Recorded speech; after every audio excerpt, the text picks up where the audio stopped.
ఓం గంగణపతే నమ ఐం సరస్వత్యై నమ శ్రీమాత్రే నమో నమ యా దేవీ సర్వభూతేషు మాతృరూపేణ సంస్థితా నమస్తస్యై నమస్తస్యై నమస్తస్యై నమో నమ. ఓం నమ శివాయ శివాయ గురవే నమ. క్లీం కృష్ణాయ గోవిందాయ గోపీజనవల్లభాయ శ్రీకృష్ణ పరబ్రహ్మణే పరంజ్యోతిషే నమ. క్రీం క్రీం మహాకాళికాయ నమ. ఓం నమో భగవతే కాళభైరవాయ నమో నమ.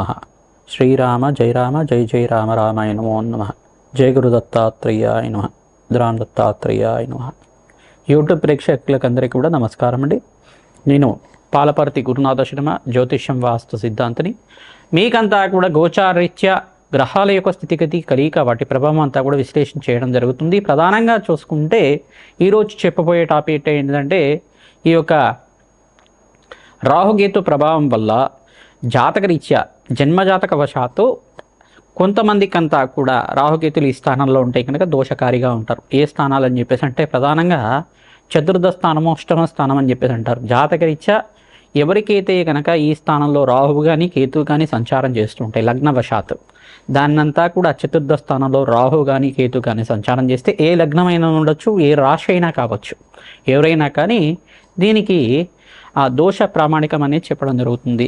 ఏంటిదంటే దానికి చతుర్థ స్థానంలో అయితే కనుక మాతృమూలకమైన పితృశాపం, మాతృమూలకమైన పితృదోషం అని చెప్పేసి, మరి అష్టమ స్థానంలో రాహు కానీ కేతువు కానీ సంచారం చేసి ఉంటే దాన్ని స్త్రీ శాపం అని చెప్పేసి దాన్నంతా కూడా ప్రామాణికంగా చెప్పడం జరుగుతుంది. ప్రధానంగా చూసుకుంటే ఈ యొక్క అష్టమ స్థానంలో కేతు సంచారం చేసిన, ఈ యొక్క చతుర్థ స్థానంలో రాహు సంచారం చేసిన దాన్ని పితృదోషం కింద అంటారు. మరియు చతుర్థ స్థానం అంతా కూడా మాతృమూలకమైన స్థానం అని చెప్పడం జరుగుతుంది. అష్టమ స్థానం అంతా కూడా దీర్ఘ సుమంగళ యోగము, సౌభాగ్య స్థానము, అష్టమ స్థానం అనేది ఆయుస్థానం అని చెప్పేసి చెప్పడం జరుగుతుంది. ఆకస్మిక ధనలాభాన్ని ఇచ్చే స్థానంగా చెప్తుంది, మరియు ఆకస్మిక ధన వ్యయాన్ని ఇచ్చే స్థానంగా చెప్పడం జరుగుతుంది. కర్మ ఫలితాన్ని అనుభవించే విధంగా చేసే స్థానంగా చెప్తుంది. ఈ యొక్క స్థానాలను బట్టి ఫలితాలు అనేది మారుతూ ఉంటాయి అన్నమాట.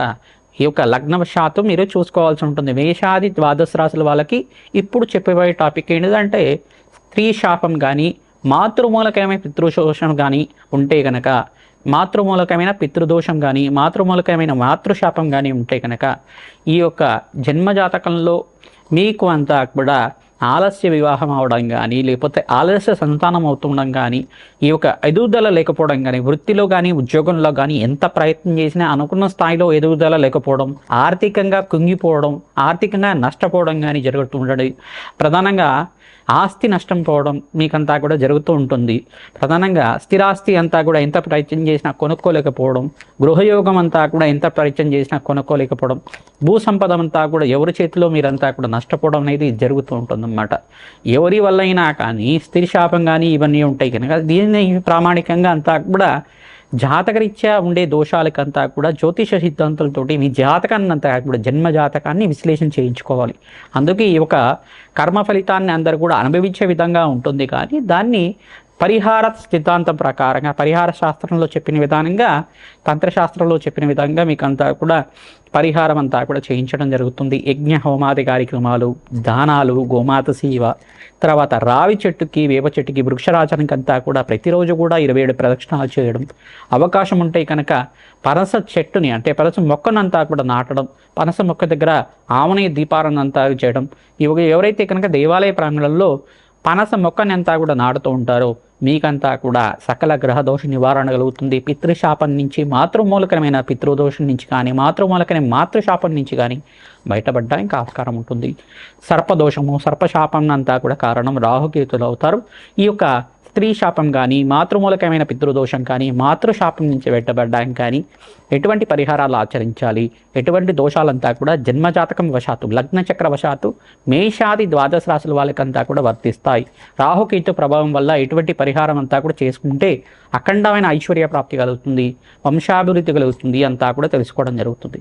మీనరాశి జాతకులకి లగ్న చక్రవశాత్తు చతుర్థ స్థానంలో కేతు ఉంటాయి కనుక దాని మాతృమూలకమైన పితృదోషం అంటారు, మాతృదోషం అంటారు, మాతృశాపం అంటారు. దీన్నంతా కూడా ఎవరైతే కనుక ఈ మాతృదోషంతో బాధపడేవారు స్థిరాస్తి కొనుక్కోవడానికి ఆలస్యపడుతూ ఉంటారు, గృహయోగం కోసం ప్రయత్నం చేసుకున్న గృహయోగం కొనుక్కోవడానికి ఎంత ప్రయత్నం చేసినా డబ్బులు ఉన్నప్పటికీ కూడా కొనుక్కోలేకపోతూ ఉంటారు, లోన్స్ అనేది రావు, హోమ్ లోన్స్ తీసుకున్నా కానీ ప్రయత్నం చేసినా రాకుండా ఉంటాయి. ఈ యొక్క ఆస్తి తగాదాలు ఉండడం కానీ కోర్టు కేసులో ఈ యొక్క ఆస్తి అంతా కూడా ఇరుక్కుపోవడం అనేది జరుగుతూ ఉంటుంది. ఈ యొక్క అష్టమ స్థానంలో కేతు అనే సంచారం చేస్తూ ఉంటే కనుక లగ్నవశాత్తు ప్రధానంగా అంగారకుడు కేతు కానీ రాహువు కానీ రాహువు కానీ కలుగుతూ ఉంటే దాని మాంగళ్య దోషం అంటారు. రాహువు కానీ కేతువు కానీ అష్టమ స్థానంలో ఉంటే కనుక దాని స్త్రీ శాపం అంటారు. మాంగళ్య దోషానికి కారణమవుతుంది. దీర్ఘ సుమంగళి యోగం కోసం మీరు ప్రతినిత్యం కూడా ఈ యొక్క సువాసిని అర్చన విధానం ఆచరించాలి. సకల సౌభాగ్యాల కోసం దత్తాత్రేయ చరిత్రనంతా కూడా పారాయణ చేయాలి. ఈ యొక్క సుబ్రహ్మణ్య స్వామి కళ్యాణం ఆచరించాలి. కాలభైరవ స్వామి దేవాలయంలో కూష్మాండ దీపాన్ని వెలిగిస్తూ ఉండడం వల్ల సకల సౌభాగ్యాలు లభించడానికి ఆస్కారం ఉంటుంది. అష్టైష్ ప్రాప్తి కలుగుతుంది. పుత్ర పౌత్రాది సమృద్ధి కలుగుతుంది. సకల సౌభాగ్యాలు లభించడానికి ఆస్కారం ఉంటుంది. వివాహాది శుభకార్యాల కోసం మీరంతా కూడా తరచుగా ఈ యొక్క శనగల వాయనం అంతా కూడా ముత్తైదులకు చేసుకోవడం వల్ల మంచి ఫలితాలు పొందడానికి ఆస్కారం ఉంటుంది. గురు పుష్యమి యోగం అని చెప్పేసి ఉంటుంది. గురు పుష్య యోగం అని చెప్పేసి అంటారు. గురువారం పుష్యమి నక్షత్రం ఉన్న రోజున, ఆదివారం పుష్యమి నక్షత్రం రోజున ప్రతినిత్యం కూడా ఈ యొక్క సువాసిని అర్చన విధానం చేసుకోవడం, సువాసినికి ప్రీతికరంగా, అమ్మవారికి ప్రీతికరంగా శనగలు అంతా కూడా వాయనం ఇస్తూ ఉండడం వల్ల మంచి ఫలితాలు పొందుతారు. సకల దోషాల నుంచి, సకల శాపాల నుంచి బయటపడడానికి ఆస్కారం ఉంటుంది. ముత్తైదువుకంతా కూడా అమ్మవారి స్వరూపంగా భావించి భోజనం పెట్టడం వల్ల, అన్నదానం చేయడం వల్ల అష్టైష్ ప్రాప్తి కలుగుతుంది. శాశ్వత మహాలక్ష్మి స్థిర నివాసం లభిస్తుంది. రాజశ్యామల యజ్ఞాధికరతలు, బగలాముఖి శాంతి హోమాది కార్యక్రమాలు, మరియు ఇక్కడ చూసుకుంటే అమ్మవారికి ప్రీతికరంగా వారాహిదేవి ఆరాధన చేయడం వల్ల కూడా సకల దోషాల నుంచి బయటపడడానికి ఆస్కారం ఉంటుంది. ప్రత్యంగరాదేవి శాంతి హోమాది కార్యక్రమాలు చేసుకోవడం వల్ల శత్రుబాధలు, ఈ యొక్క మాంగళ్య దోషం కానీ, స్త్రీ శాపం నుంచి కానీ బయటపడడానికి ఆస్కారం ఉంటుంది. బ్రాహ్మణోత్తరికి అష్టమి నవమి తిథుల్లో ప్రతినిత్యం కూడా ఈ యొక్క కాలభైరవ స్వామి దేవాలయంలో మీరు కూష్మాండ దానాన్ని కాలభైరవ స్వామి దేవాలయంలో దానం చేయడం వల్ల మంచి ఫలితాలు పొందుతారు. గోమాత సేవ విశేషంగా చేస్తూ ఉండాలి. శనగలు, ఉలవలు మరియు బొబ్బర్లు మరియు మినువులంతా కూడా నానబెట్టినవి గోమాతకి తరచుగా నివేదన చేస్తూ ఉండడం వల్ల మంచి ఫలితాలు పొందుతారు. శ్రీమాత్రే నమః. మేషాది ద్వాదశ రాశుల వాళ్ళకి ప్రధానంగా చూసుకుంటే చతుర్థ స్థానం గృహయోగం కోసం చెప్తుంది, స్థిరాస్తి కోసం, భూసంపద కోసం చెప్తుంది, మరియు ప్రధానంగా చూసుకుంటే స్థిర ఐశ్వర్యం కోసం కూడా చెప్తూ ఉంటుంది. అంటే పితృదేవతలకు ప్రీతికరంగా పితృ ఆర్జితం అంతా కూడా పూర్వీకులు ఆర్జించిన ఈ యొక్క ఆస్తి, స్థిరాస్తి లభించాలన్నా చతుర్థ స్థానము, అష్టమ స్థానం చాలా బాగుండాలన్నమాట. ఈ స్థానాలు కనుక రాహు కానీ కేతు కానీ కేంద్రీకృతమై లగ్నవశాతం ఉంటే గనక దానికి మాతృమూలకమైన పితృదోషం కానీ, మాతృమూలకమైన మాతృశాపం కానీ లభించడానికి ఆస్కారం ఉంటుంది. ప్రధానంగా అష్టమ స్థానం ఆయుస్థానం అంటారు. దాన్ని అంతా కూడా మాంగళ్య స్థానము, దీర్ఘ సుమంగళి యోగం కోసం చెప్పే స్థానం అని చెప్పేసి అంటారు. స్త్రీలకి విశేషంగా ఈ స్థానాల్లో అంతా కూడా రాహు ఉంటే గనక దీన్నంతా కూడా స్త్రీ శాపం అంటారు. పురుషులకు కూడా స్త్రీ శాపం వర్షించడానికి ఆస్కారం ఉంటుంది. ప్రధానంగా ఈ యొక్క అష్టమ స్థానంలో అంగారకుడు రాహు కలిసి ఉంటే కనుక దాని మాంగళ్య దోషం అంటారు. అంగారకుడు కేతు కలిసి ఉంటే కనుక స్త్రీ శాపము, మాంగళ్య దోషం అంటారు.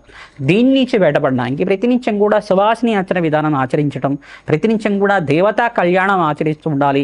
శివపార్వతుల కళ్యాణం పుణ్యక్షేత్రంలో శ్రీశైల ప్రాంగణంలో అంతా కూడా చేసుకోవడం వల్ల సకల దోషాలు, సకల శాపాల నుంచి బయటపడడానికి ఆస్కారం ఉంటుంది. సుబ్రహ్మణ్య స్వామి కళ్యాణం అంతా కూడా కృత్తికా నక్షత్రము షష్ఠి తిథి రోజు మంగళవారం వేళల్లో కానీ, ప్రతినిత్యం కూడా గురువారం వేళల్లో కానీ ఈ యొక్క కళ్యాణం సుబ్రహ్మణ్య స్వామి కళ్యాణం అంతా కూడా ఆచరించడం వల్ల సకల శాపాల నుంచి బయటపడడానికి, సకల దోషాల నుంచి బయటపడడానికి ఆస్కారం ఉంటుంది.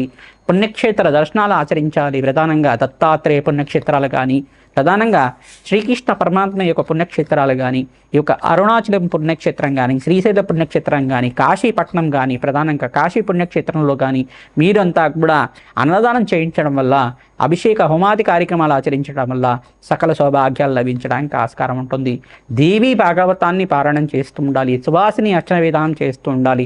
దేవీ భాగవతాన్ని అందరూ కూడా పారాయణం చేస్తూ ఉంటే కనుక ప్రవచనాల్లాగా వింటున్నా కానీ దేవీ భాగవతంలో అమ్మవారి చరిత్ర అంతా కూడా ఉంటుంది.